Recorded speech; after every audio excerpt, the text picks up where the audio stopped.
So guys, this is the stuff that we need to make the Q1000 PNP copter basically. This is the battery that I have showed you in the previous video. Well, this is the plug that we connect to the battery and the flight controller, and this is the flight controller that we get in the kit. So guys, this is the flight controller that we get in the kit. It supports about six motors, and as this is the brush thing, so you don't need any ESCs. These small pads are the positive and negatives of the 6 motors, 1 2 3 4 5 6, and this is the battery connection plug we have. And yeah, and this is the plug where this is the USB port that we can program the flight controller. It can work with CleanFlight and Betaflight as well. It supports S-Bus and direct PPM, so I am using this, and I will be connecting it to the X4R. So guys, coming back to the main view and main build video. Well, the frame is pretty good, and it has the dampness as I said before. I will be just placing the flight controller over here and doing the further stuff. So before going forward, I would like to solder all the motors and the battery connection. That's what we need to solder. So guys, starting with the opening of motors. This motor seems to be pretty good quality. I don't know how good they work, but the magnets are pretty strong. I will just cut them and open them up so that I don't have to open them one by one, and just solder them. You can see how strong they are. Now the color coding of all motors is different. I suppose the white one and the red one is the positive and the rest are negative. So you can see this. Basically they are the clockwise and anti-clockwise for color coding, I suppose. So these 4 motors have white, red, blue and black wires. So white and black is obviously to be, black is negative and white is positive. Even though I connected like reverse, I don't think it will be a problem, but it can be a problem. It should be a problem basically. It will rotate the other side. So guys, this is the flight controller. So you can see that this is the front basically, and 1 is 1, 2 is 2, 3 is 3 and 4 is 4. Similar to the CleanFlight, you can just check the motor rotation. And for now I am doing that red and blue color motors, that is the one with wire blue and red. I am just taking them as clockwise and the other 2 as anti-clockwise. Let's see. I will just solder them to the pads and get back to you. Also I will solder the this power cable so that the soldering part is done and just assembly is left out.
So guys, now everything is done, everything is soldered on this flight controller. So I will just put in the motors in their places and the flight controller in the place.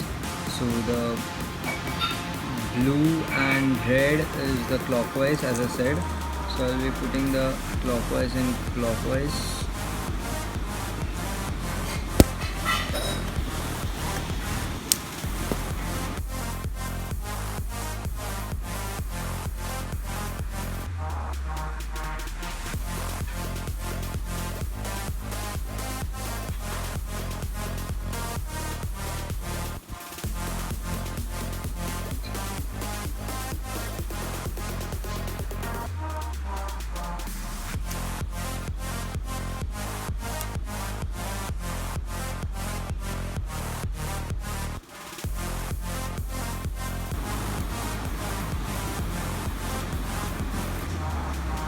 So guys, everything is done properly, and yeah, I just need to connect the X4R and bind my transmitter with the X4R and this, and I just have to configure it once. That's it.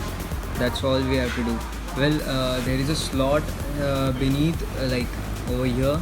So what you can do is, before soldering the wires, soldering the motors to the flight controller, you can just take the wires from here and you can pull it out from here, so that you get a good thing. Like, I didn't do it because I just overlooked it. I didn't pay much attention to that.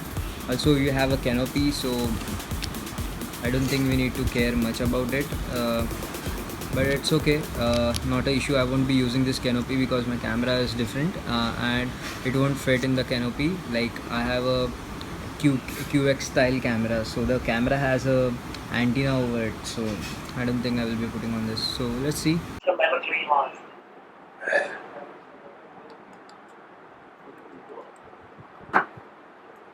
So guys, after doing everything, when you have bind your receiver and everything, you just have to set So the level 3 channels, recovered. and you have to, if you're using a Taranis, you have to just configure the channels and stuff. So most of the things are done on this copter right now, and it's functioning totally right.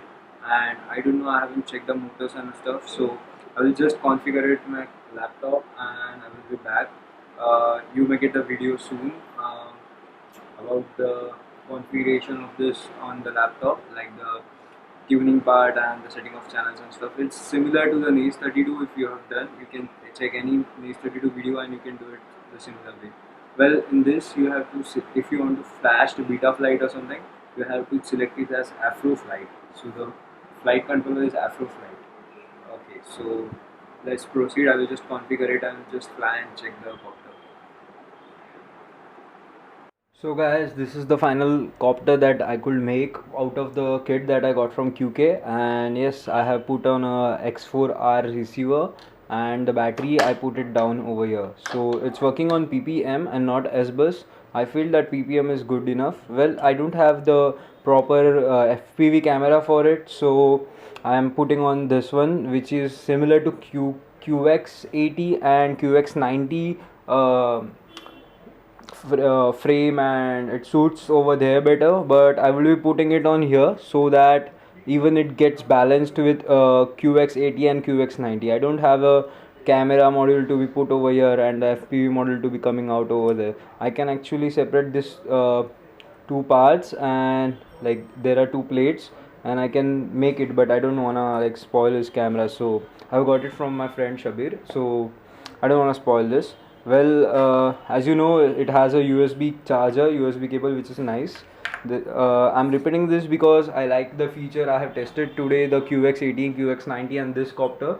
So later I will be making a video on the actual comparison, but this video is specifically to the the quadcopters 100mm, which I liked more because the motors are much powerful and the props are bigger than the QX80. Well, there is no receiver and FPV transmitter with this frame and with this kit. It costs about 2650 plus some tax and VAT and shipping charges. Well, the price range of all three copters which I am speaking about, the QX80, 90 and this, are around the same, around the 6000 budget of 6000 rupees. You don't get FPV and the receiver with a simple kit of this. So quadcopters have FPV and the receiver suitable for this, but I haven't got it. So I'm using my own, and even if they are heavy, but I'm getting a good performance out of them.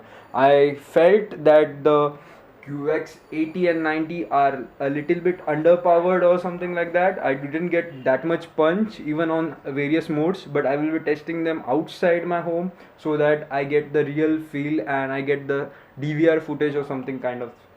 Also, the batteries coming with these two versions or these two models is like 550 mAh on one of this and 600 on one of those. So what we get is 600 on this. So guys, I will be soldering this FPV on directly with the power module, as I am using only 1S. On QX80 you have option of 2S. So guys, this is the final test trick. This is my Taranis Dominator V3, and this is the quadcopter's 100 copter which I got for today's video. Well, I have also placed the FPV that I got from Shabir. I have directly rigged it to the power over here, like the power cable from the battery, and yeah, it works as it works on one cell.